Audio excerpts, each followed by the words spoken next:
आताची मोठी बातमी हिंगणघाटातून। वर्ध्याच्या हिंगणघाट तालुक्यातील काजळसरा परिसरामध्ये संशयास्पद आढळलाय वाघाचा मृतदेह। पाणी साचलेल्या खड्ड्यात वाघाचा मृतदेह तरंगताना आला आढळून। स्थानिक नागरिकांच्या लक्षात हा प्रकार पुढे आला।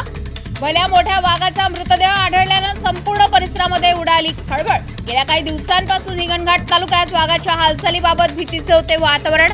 शेतकरी आणि ग्रामस्थांनी अनेकदा वाघ असल्याचे संदेश सोशल मीडियावर मोठ्या प्रमाणात झाले होते व्हायरल। वाघाचा मृत्यू नेमका कशामुळे झालाय, तो आजारी होता की पाण्यात बुडाला की अन्य काही कारण आहे, याचा तपास वन विभागाकडून सुरू करण्यात आलाय। घटनास्थळी वन विभागाचे अधिकारी दाखल झाले असून परिसर सुरक्षित करण्यात आलाय। शवविच्छेदनानंतरच वाघाच्या मृत्यूचे नेमकं कारण स्पष्ट होणार आहे। आताची मोठी बातमी आपण बघतोय हिंगणघाटातून।